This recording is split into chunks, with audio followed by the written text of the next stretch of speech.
give thanks and praise. Much love, much light, much strength and respect. All right, dissidents, gonna take a little detour, a couple steps back before we take a step forward. This Wheel of Fortune card really has me reeling, tell you what. I want to stand by everything I said in my previous videos. Sorry about the technical difficulties on that last clip. Pretty apropos that we're dealing with this inanimate object on the zodiac here, the Libra card.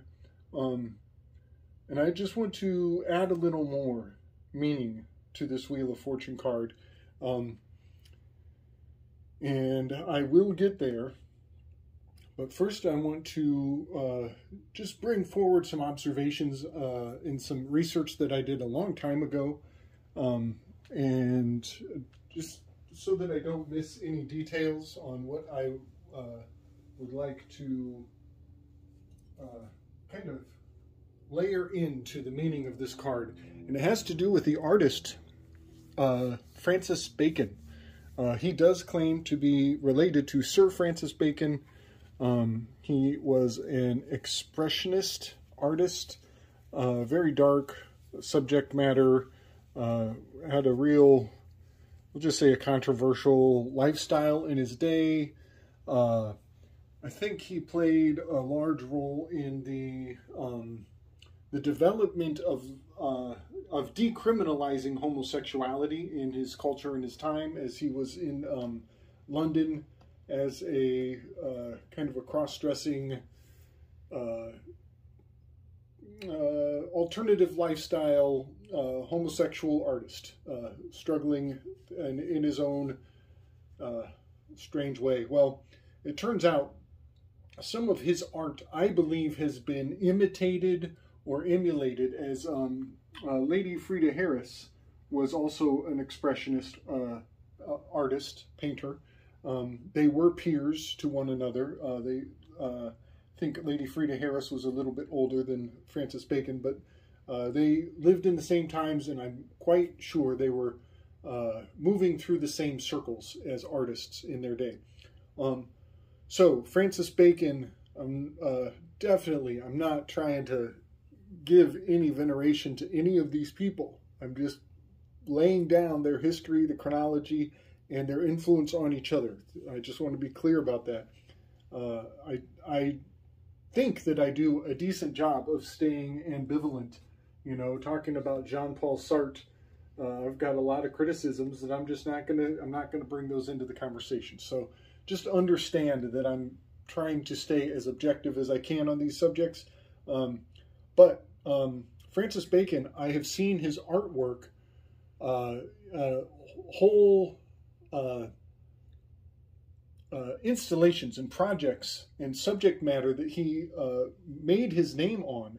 They are very, very correspondent to the art of this devil card. And when you do some research on what he was said to be conveying through that art, you will find that I'll flash some of those images next to this devil card. You'll see immediately what I'm saying and what I mean by that. And I just want to put some context on why that is significant. So this series that he did is said to have these triptych windows in the background, which became a theme ultimately in his late career. He really focused on the triptychs and the three paintings working together in one. But you'll see these windows in the background of some of his art. They are said to have been based upon the wolf's den of Adolf Hitler's military bunker.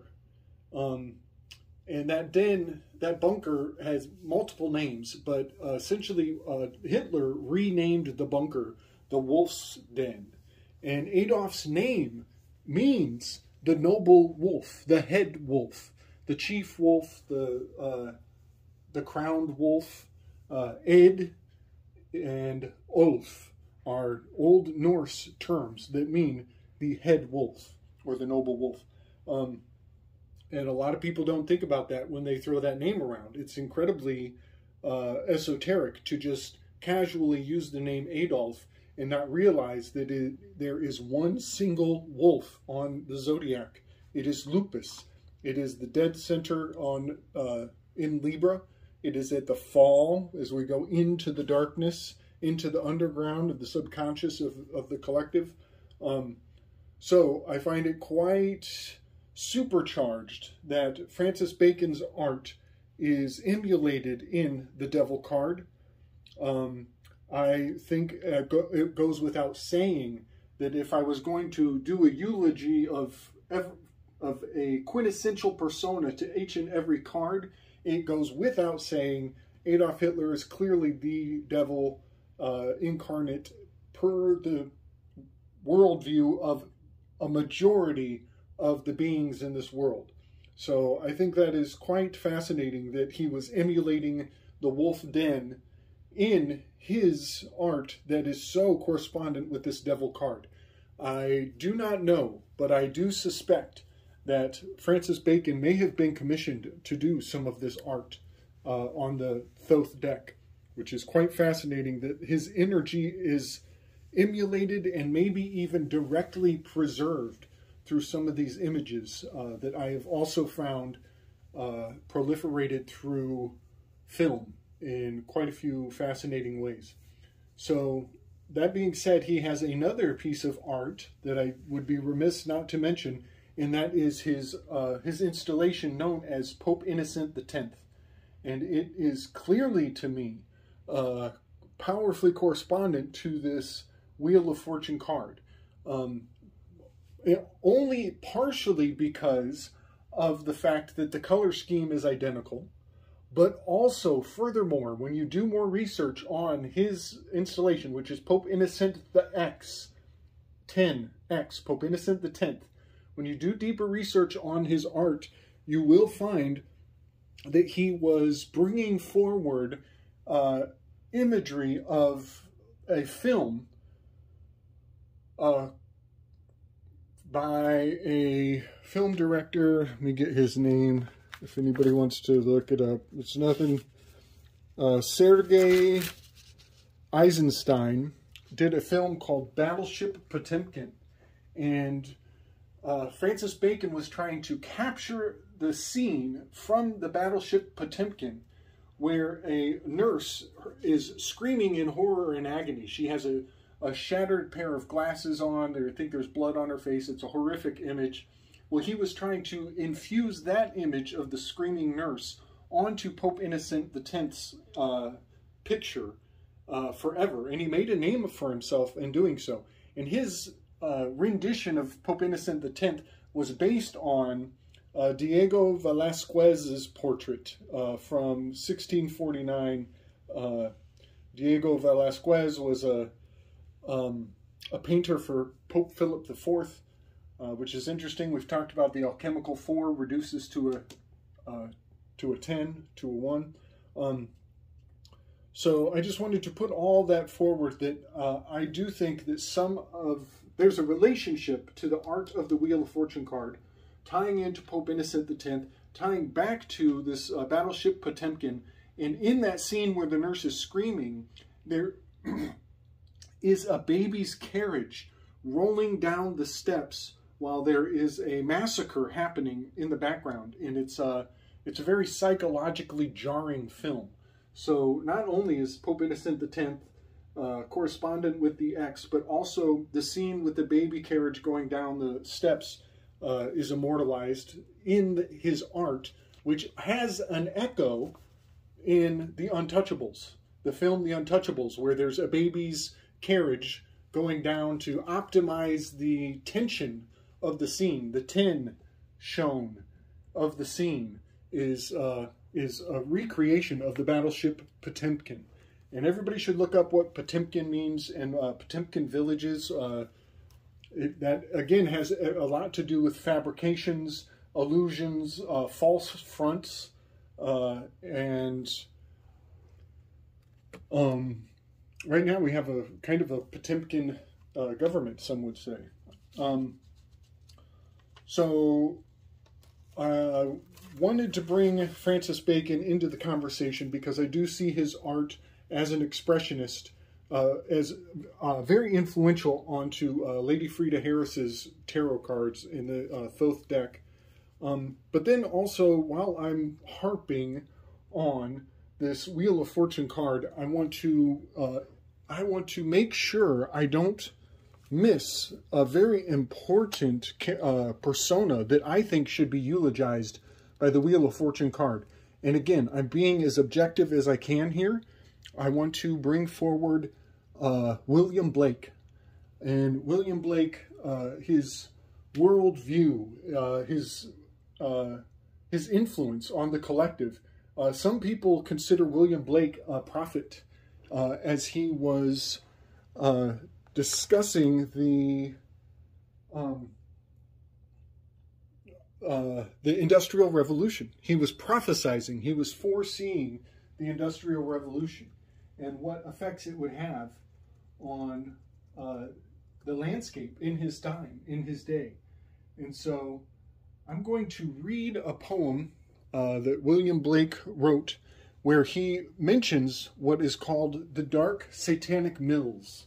And if you look up the imagery that relates to the Dark Satanic Mills, you will see that it is very powerfully baked into this Wheel of Fortune card. Again, remember, we are dealing with the Sun card in Aries and the Libra over here in the opposite. It's the only machine on the zodiac.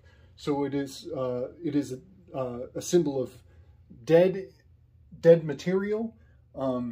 It's a symbol of exchange. As the spring rises, the fall drops.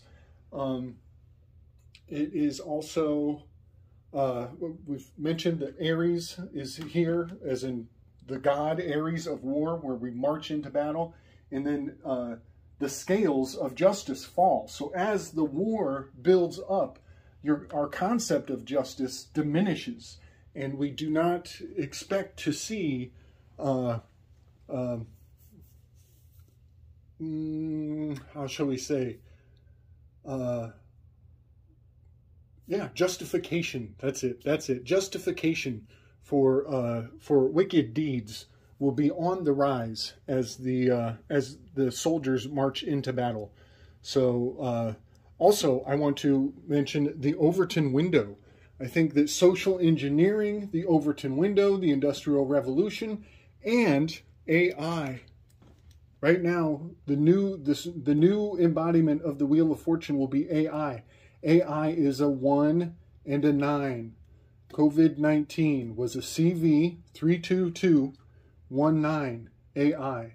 And so we have a new machine on the rise in our lifetimes. So I'm going to pause here and pull up that poem, and I will return momentarily. All right, everybody. I'm going to recite this poem. It's a very significant poem. You will hear people refer to Blake's terminology that is still quite eulogized in its own way. I've heard this term thrown about quite a few times, and it fascinates me to research and look into what it means and what power it still has to this day and age. The title is, "And did those feet in ancient time, walk upon England's mountains green? And was the holy Lamb of God on England's pleasant pastures seen? And did the countenance divine shine forth upon our clouded hills? And was Jerusalem builded here among these dark satanic mills? Bring me my bow of burning gold, bring me my arrows of desire, bring me my spear, O clouds unfold, bring me my chariot of fire. I will not cease from mental fight, nor shall my sword sleep in my hand, till we have built Jerusalem in England's green and pleasant land." And now, a couple more points that seem quite significant. This poem is considered the alternative national anthem of England. I definitely recommend people look this up. Give William Blake a look-see. He has an entire pantheon of fascinating concepts that are spoken of still in very influential circles, almost as though to generate a bit of a parallel language, a parallel worldview that is worth at least knowing of, as it is quite often flashed in culture and has been in the past. You know, he proliferated the term Perfidious Albion, and he was quite aware of London and its effects on the world. He was a bit of a rabble-rouser in his day, as he was living in the wake of that French Revolution.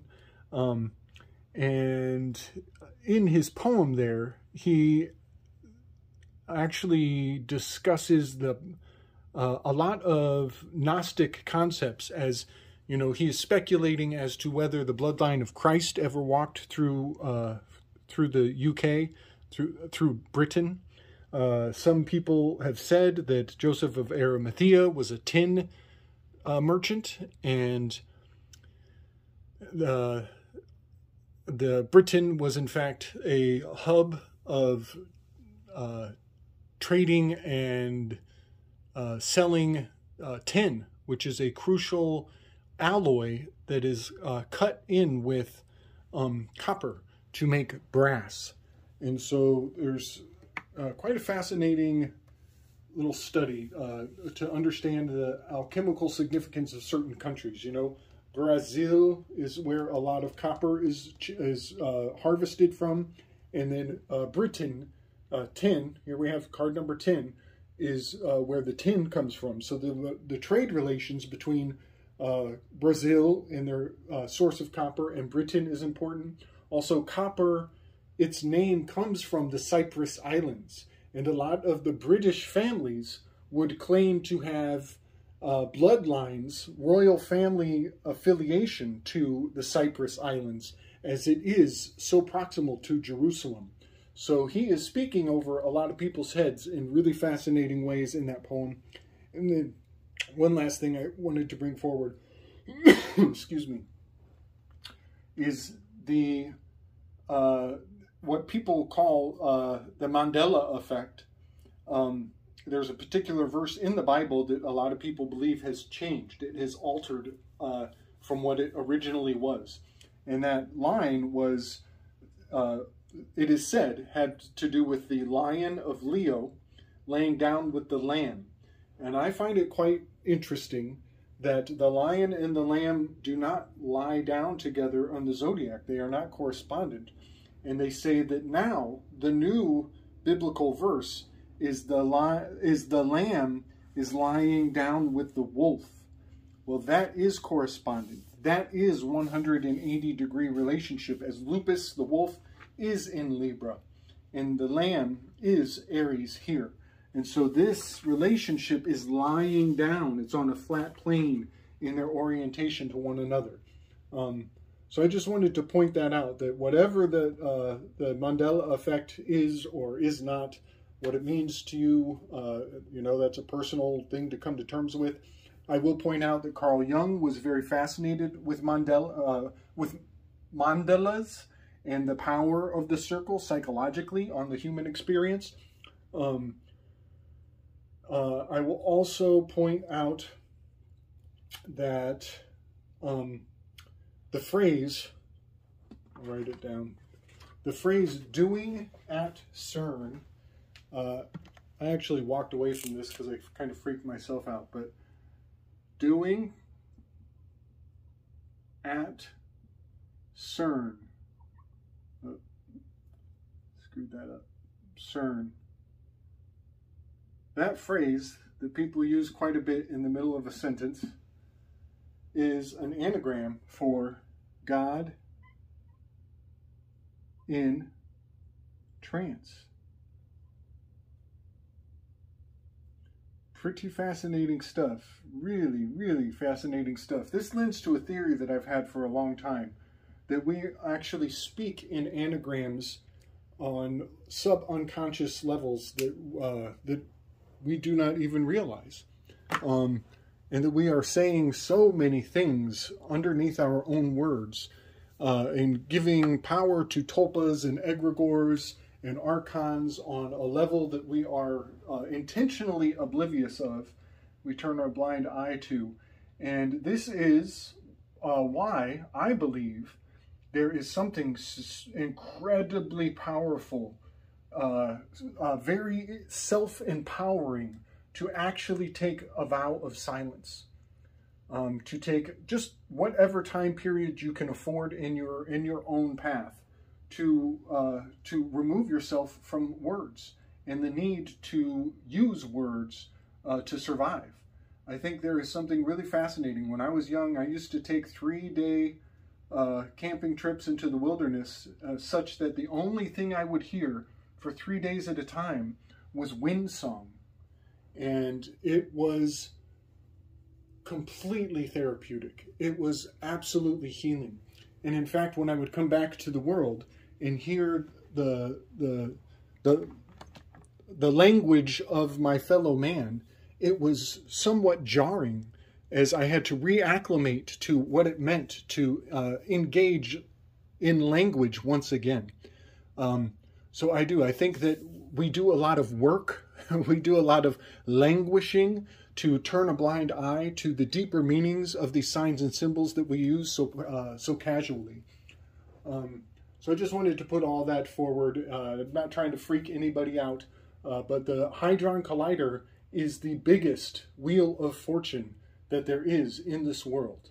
Whatever they're doing to launder that money, it's really a fascinating thing. And somehow our language around it reveals fascinating truths. So I just wanted to kind of float that out. I'm not making any claims. I'm just pointing out some objective facts. That's what I love about anagrams. They are objective. And you can make other phrases out of the same letters, surely. But God in trance is a most fascinating anagram to pull out of doing at CERN.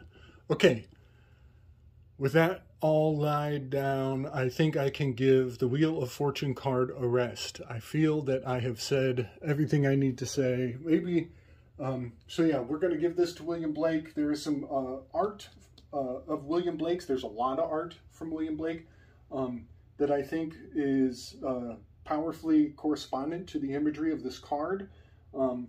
I should say that, you know, Francis Bacon, Jean-Paul Sartre, Marcel Proust, and I've also mentioned Karl Marx. All of them have this strange thread that does tie into communism. So that just kind of seems like it needs to be mentioned, that the Murex purple of this card and these common threads of communism should probably get a mention here. And I just find it, again, with the enantiodromia, or the running the course of opposites, it is just really mind melding for me that the Sun card 1-9 and the Wheel of Fortune card 10 have such a powerful relationship, not only in the zodiac, but in this aspect of the perfectionist reformers with a shadow of wrath.